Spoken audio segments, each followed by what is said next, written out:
وضو کا طریقہ. اچھا اس کے اندر ایک جگہ پہ مجھے کسی صاحب نے دکھایا تھا باقاعدہ کہ سر کا اور پاؤں کا مسح کرو. مجھے اس وقت آیت یاد نہیں ہے. ٹھیک ہے، تو وہ مسح کرو، تو سر کا مسح تو جو ہے طریقہ کار وہی ہے، پاؤں کا مسح کرو، لیکن ہم یہاں پہ جو ہے وہ ٹخنوں تک پاؤں دھونے کو جو ہے نا پریفر کرتے ہیں. اس میں کوئی خاص وہ ہے لاجک ہے یا کیا ہے؟ جی آپ کھولیں سورہ مائدہ 5 آیت نمبر 6. جی بالکل ایسا ہی ہے. سورہ مائدہ 5 آیت نمبر 6 کھولیے، تو میں آپ کو یہ بتاتا ہوں کہ یہ آیت میں لکھا ہوا کیا ہے، اور جو مسح کرنے والے لوگ ہیں وہ مسح کر رہے ہیں ابھی بھی. اور ہمارے جو مسلمانوں میں ایک فرقہ ہے جو اس کو مسح کرتا ہے. اب قرآن مجید کی اس آیت کو سورہ مائدہ 5 آیت نمبر 6 جو ہے وہ میں آپ کے سامنے رکھتا ہوں، اور پھر اس کو اینالائز کرتے ہیں. ابھی پتہ چل جائے گا کہ یہ مسح لکھا ہوا ہے یا دھونے کا لکھا ہوا ہے پاؤں کو ٹخنے تک. تو آپ جب آیت کھول لیں تو مجھے ضرور بتائیں، تاکہ میں پھر آپ کو وہ آیت سامنے آپ کو پوائنٹس نوٹ بھی کر دوں گا اس میں، اور پھر آپ اگر پینسل ہو تو آپ اس پینسل سے اس کو نوٹ بھی کر لیں. اسی جگہ پہ میں جہاں مارک کراؤں گا تو آپ اس کو نوٹ کر لیجئے گا.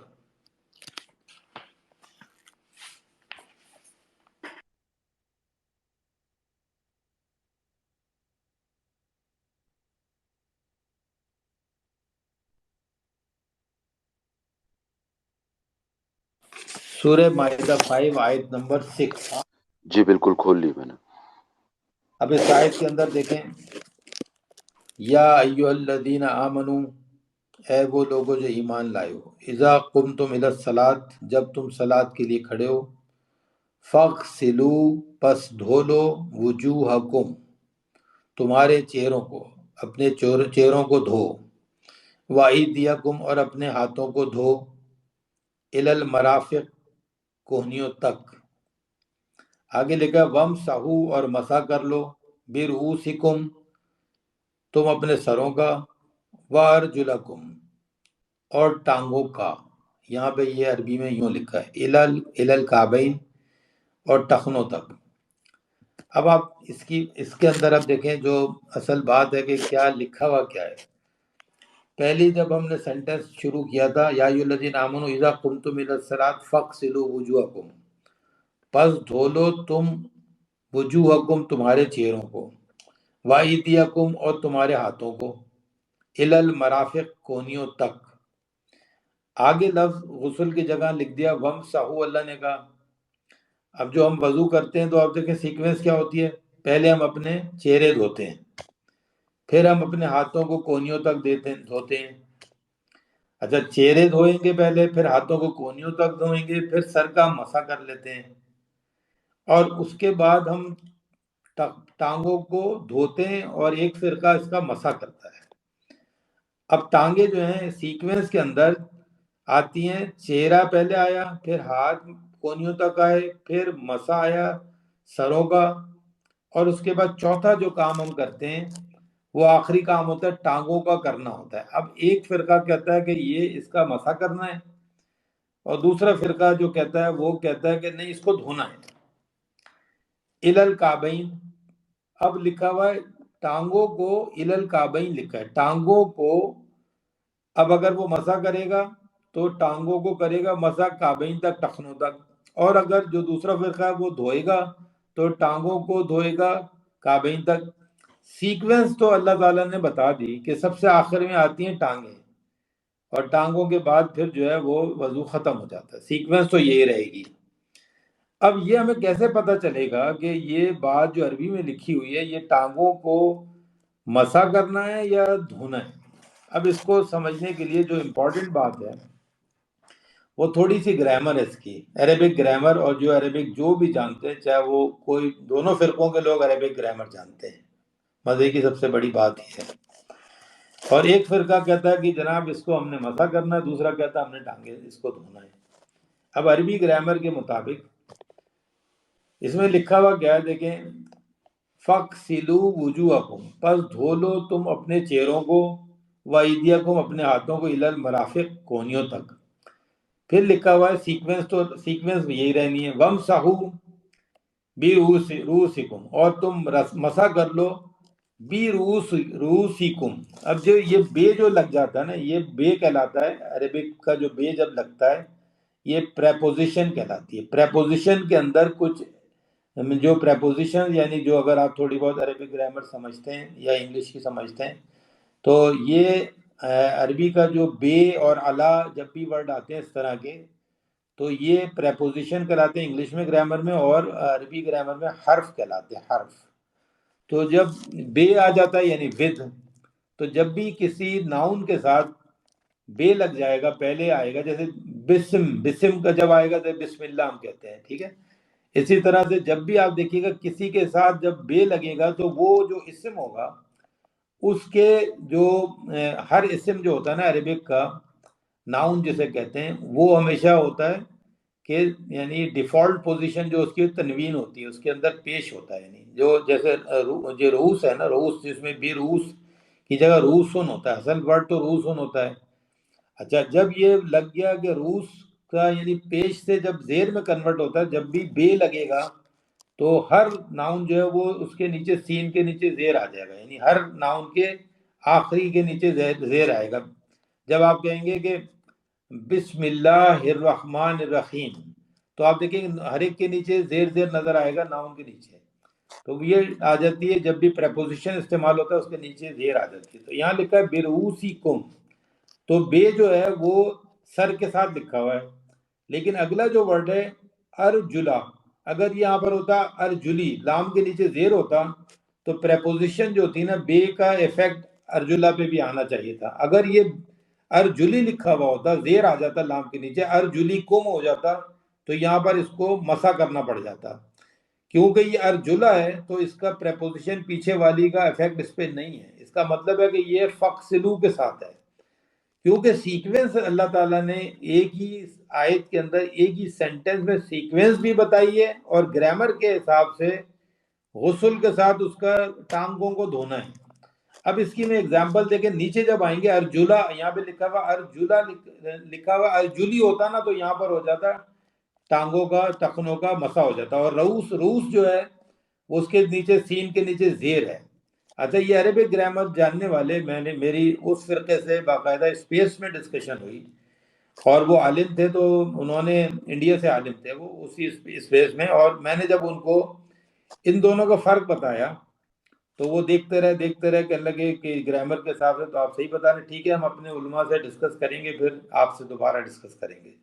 تو گرامر کے حساب سے ان کو کیونکہ عربک گرامر آتی ہے تو ان لوگوں کو، تو میں نے جیسے پوائنٹ آؤٹ کیا تو میں نے کہا یہاں اگر ارجلا کی جگہ ارجلی ہوتا، زیر ہوتا تو آپ اس کا مسا کرتے. تو میں نے کہا اگر آپ مسا کرنا چاہتے ہیں تو اس زبر کو کاٹ کے زیر لکھ لیں اپنے قرآن کے اندر.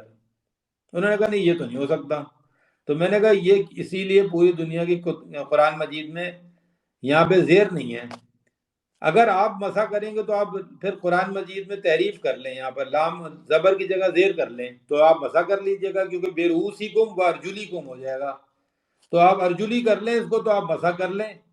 میرے قرآن میں ارجلا لکھا ہے تو میں دھوؤں گا اسے. اچھا آگے ذرا میں آپ کو ایک آگے دکھاتا ہوں، دیکھیں وَإِن كُنتُمْ جُنُوبًا فَاتَّطَهَّرُوا، اور پھر آگے لکھا وَإِن كُنتُمْ مَرْضَىٰ أَوْ عَلَىٰ سَفَرٍ أَوْ جَاءَ أَحَدٌ مِّنكُم مِّنَ الْغَائِطِ أَوْ لَامَسْتُمُ النِّسَاءَ فَلَمْ تَجِدُوا مَاءً فَتَيَمَّمُوا صَعِيدًا طَيِّبًا.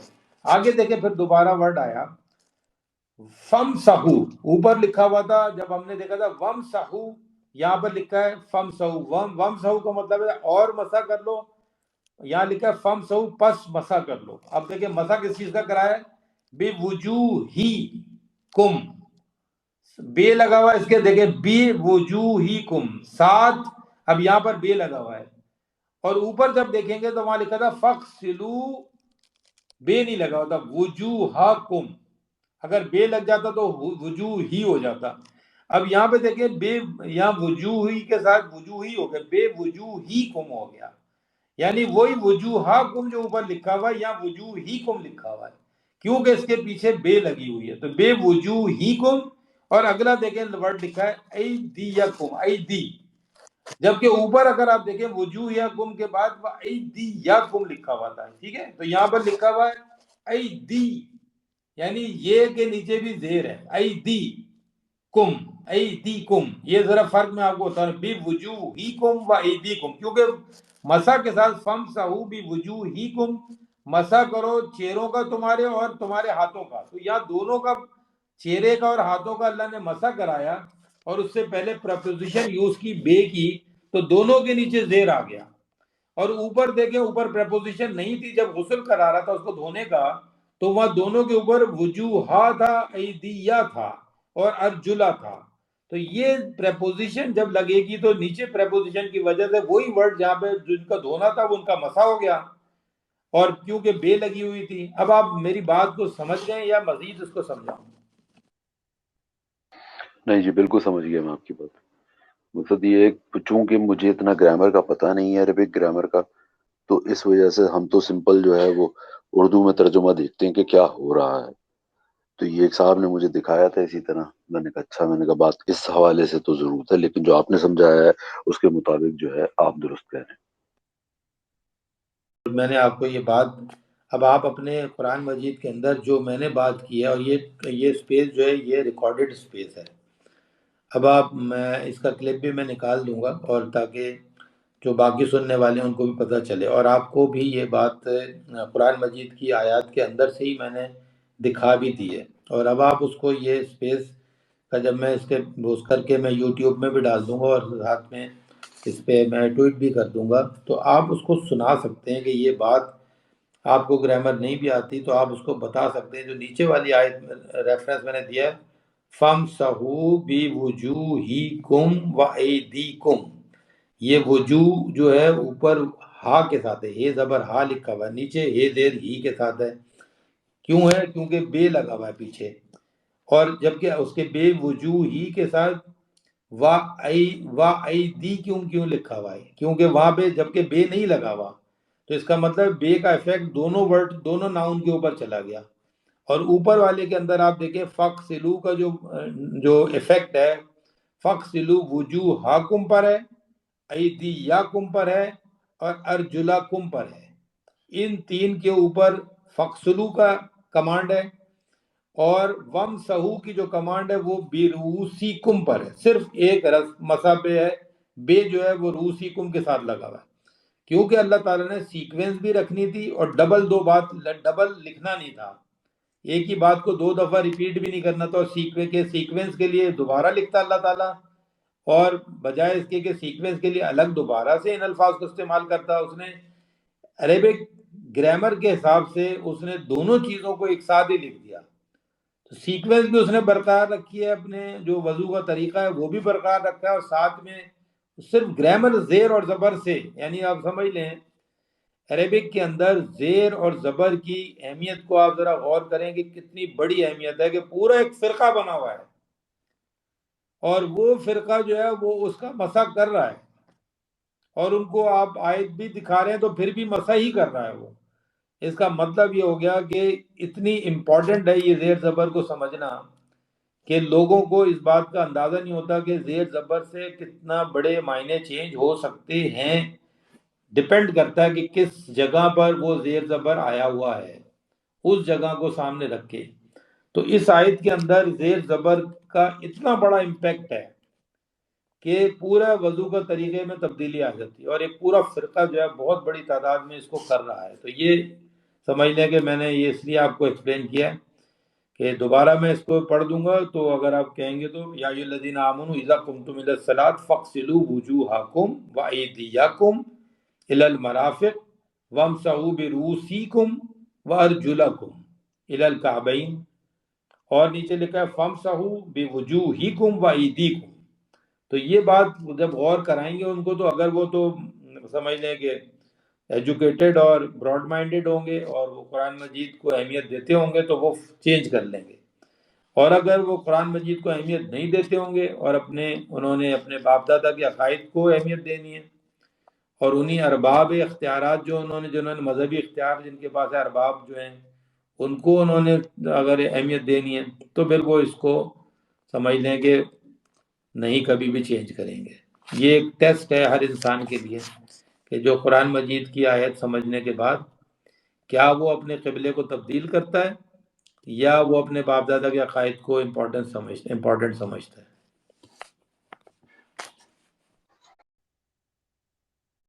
حالت جر میں کہلاتا ہے، یعنی جب زیر میں چلا جاتا کوئی ناؤن، اس سے پیچھے بے یا علا اس طرح کے ورڈ ہیں. جیسے مثال کے طور پہ ایک اور میں آپ کو بتاتا ہوں کہ آپ پڑھتے ہیں اللہم صلی علی محمد. اب دیکھیں جبکہ اصل ورڈ جو ہے عربک کا وہ ہے محمدن. بھی کوئی ناؤن ہوتا ہے وہ ہمیشہ یعنی وہ اس کے اوپر تنوین ہوتی ہے، یعنی دو پیش ہوتے ہیں. محمدن ہر ناؤن جو ہے محمدن اس طرح کے ایک ایگزامپل میں نے آپ کو دی. محسن محمدن، ہر رحمان اس طرح کے ناؤن ہوتے ہیں ہمیشہ. رحیم. لیکن اس کی جو آخر کے جو ورڈ ہیں اس کو کہتے ہیں اعراب. اعراب کہلاتے ہیں، یعنی ان کی حالت کو تبدیل کر دیتے ہیں. یعنی جو ایسے مثال کے طور پہ محمدن ورڈ ہے، لیکن جب ہم نے پڑھا اللہم صلی علی محمدن پڑھتے ہیں، دن پڑھتے ہیں، دن کیوں نہیں پڑھتے؟ اس لیے کہ علی آ گیا پیچھے، پریپوزیشن آ گئی. اور پھر اس طرح آپ دیکھیں ہم پڑھتے ہیں دوسرا لا الہ الا اللہ محمدن، اور پھر آگے ار لگا تو محمد در کہہ دیتے ہیں ہم. تو عربی میں ایکچوئل میں جب لکھا ہوا آپ دیکھیں گے کلمے کو تو اس پہ لگی ہوگی تنوین لگی ہوگی محمدن. تو لا الہ الا اللہ محمدن رسول اللہ یوں لکھا ہوتا ہے، لیکن ہم پڑھتے ہیں محمد در رسول اللہ پڑھتے ہیں، وہ کو رے کے ساتھ کنیکٹ کر کے پڑھتے ہیں. تو ایکچوئل میں وہاں محمدن لکھا ہوتا ہے، لا الہ الا اللہ محمدن رسول اللہ. تو اچھا جب لکھا ہوا جب آپ دیکھیں گے تو اب یہ ہو گئی محمد ان کی ایگزامپل. محمد دن کی بھی میں نے دے دی اللہ کے ساتھ، وہ محمد ان کی بھی دے دی. اب محمد دن کا بھی دے دیتا ہوں میں. اب آپ پڑھتے ہیں اللہم صلی علی محمد اور اشہد ان لا الہ الا اللہ واشہد ان محمدن پڑھتے ہیں محمدن. اب وہاں پہ محمدن نہیں پڑھتے آپ، اشہد ان محمدن، اشہد ان لا الہ الا اللہ واشہد ان محمدن رسول اللہ، محمد رسول اللہ پڑھتے ہیں. تو جب ہم ادھر ہم کہیں دن پڑھتے ہیں کہیں دن پڑھتے ہیں، محمدن کہیں محمدن کہیں محمدن.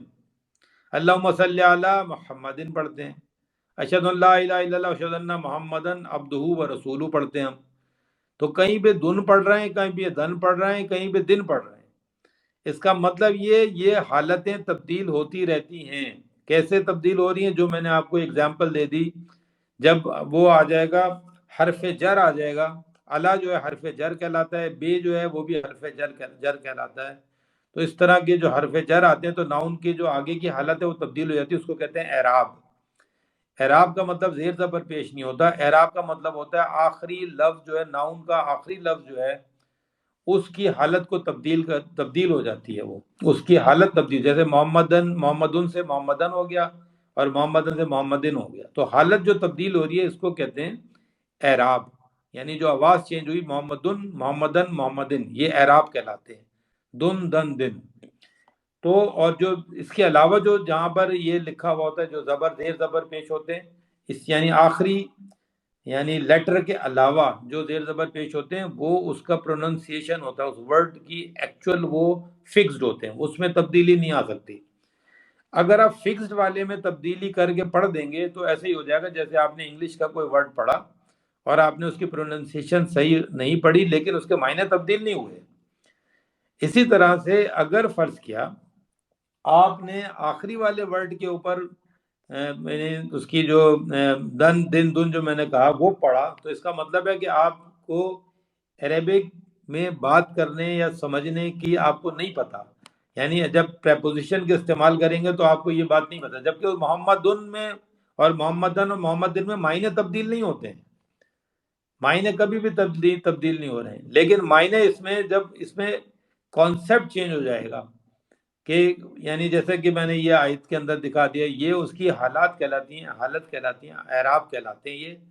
اور یہ چینج ہو جائیں گے تو اس کے لفظ کے معنی تبدیل نہیں ہو رہے لیکن پیچھے جو کانسیپٹ ہے اس میں چینج آ جائے گی، جیسا کہ وضو کی آیت کے اندر کانسیپٹ میں چینج آ جاتی ہے اگر ہم نے پریپوزیشن کا خیال نہیں رکھا اور اس کو ہم نے اس کو ٹرانسلیٹ غلط کر دیا. تو جس ٹرانسلیٹر نے یہ ٹرانسلیشن غلط کی ہے اس نے عربک گرامر کو سامنے نہیں رکھا بلکہ عقیدے کو سامنے رکھا اپنے. جبکہ وہ ٹرانسلیٹر اگر یا تو اس نے کسی کا ٹرانسلیشن کاپی کر لیا اور اس کو اپنا ٹرانسلیشن بنا کے بیٹھ گیا، یا اپنے عقیدے کو اس نے یہاں پر رکھا ہوا کہ عقیدہ تبدیل نہ ہو جائے پڑھنے والے کا، تو اس وجہ سے اس نے اس کو ٹرانسلیٹ کیا. جو بھی تھی اس کی نیت وہ جانتا ہے، لیکن عربک میں یہ بات نہیں لکھی ہوئی جو میں نے اس سے آپ کو بتائی. تو یہ بات سمجھنا بہت زیادہ امپورٹنٹ ہے.